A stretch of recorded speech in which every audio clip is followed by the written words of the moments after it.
James लेन प्रकरणी Oxford university प्रेसने मागितली माफी। 2003 मधल्या उदयनराजेंच्या पत्राला ऑक्सफर्ड युनिव्हर्सिटीचं उत्तर। संभाजी ब्रिगेडचे प्रवक्ते संतोष शिंदे यांची माहिती। महाराष्ट्र सरकार आता भांडारकर संस्थेवरती कारवाई करणार का? संतोष शिंदे यांचा सवाल।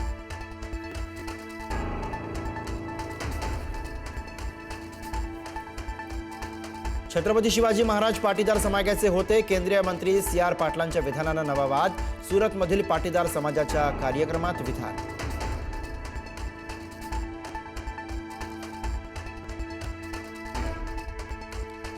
राष्ट्रवादीला सावरकरांचे विचार मान्य करावेच लागतील। आशिष शेलारांचा अजित पवारांवर निशाणा।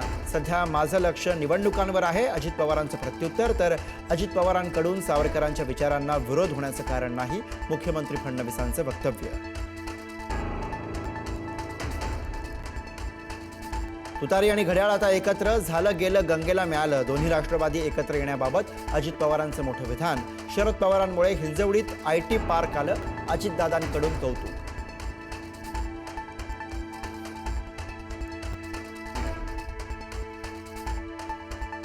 आम्ही पानं पलटली तर अजित पवारांना बोलता येणार नाही। 70,000 कोटींच्या सुनावणीचा निकाल अजून लागला नाही।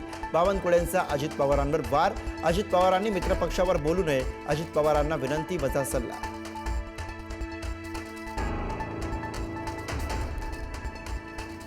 अकरा जानेवारीला शिवाजी पार्कवर ठाकरे बंधूंची संयुक्त सभा। उद्धव ठाकरेंनंतर आता राज ठाकरेंकडूनही मुंबई शाखा भेटींना सुरुवात। आदित्य आणि अमित ठाकरेंचाही एकत्रित प्रचार।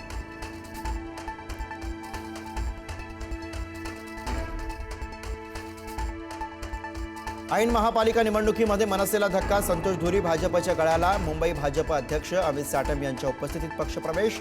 उद्धव ठाकरेंसोबतच्या तहात राज हरले। ठाकरे कुटुंब एकत्र येण्यासाठी मनसेचा बळी, धुरींचं वक्तव्य।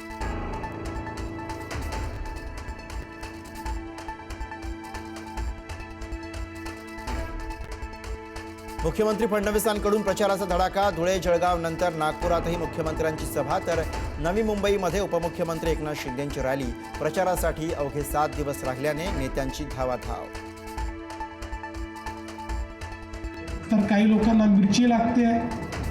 अब तुमको मिरची लगी तो मैं क्या करूं? बिनविरोध निवडून येणाऱ्यावरती टीका करणाऱ्या विरोधकांना मुख्यमंत्री देवेंद्र फडणवीस यांचा खोचक टोला।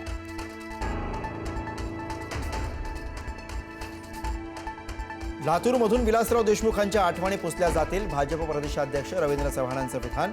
तर टीकेची झोड उठल्यानंतर चव्हाणांकडून दिलगिरी व्यक्त।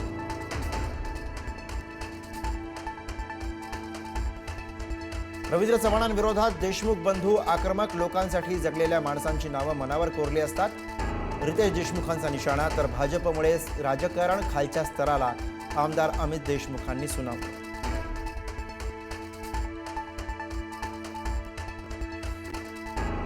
मुंबई महापालिका निवडणुकीनिमित्त ठाकरे बंधूंची संयुक्त मुलाखत। 8 जानेवारीला मुलाखत प्रदर्शित होणार। संजय राऊत आणि महेश मांजरेकरांनी घेतली उद्धव आणि राज ठाकरेंची मुलाखत।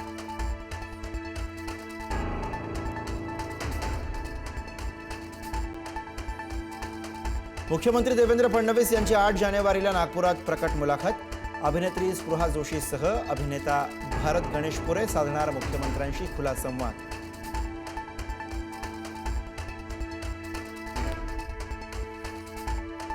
ठाकरेंच्या शिवसेनेच्या अखिल चित्रेंकडून व्हिडिओ ट्विट। मुंबईत भाजपच्या प्रचार सभांमध्ये महिलांना नाचवून गर्दी जमवत असल्याचा आरोप। कुठे नेऊन ठेवला आहे आमचा महाराष्ट्र? अखिल चित्रेंचा सवाल।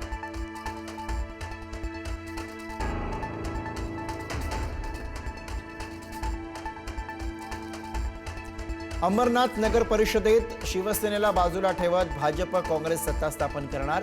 ही तर अभद्र युती, शिवसेनेची टीका। तर 25 वर्ष भ्रष्टाचार केलेल्या शिंदेंना सोबत घेतलं असतं तर ती अभद्र युती झाली असती, भाजपचा पलटवार।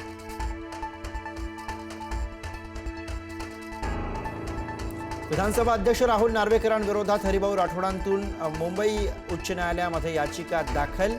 नार्वेकरांनी 12 उमेदवारांना अर्ज भरण्यापासून रोखल्याचा आरोप। कुलाब्यातील प्रभागांमधून नार्वेकरांचे कुटुंबीय रिंगणात।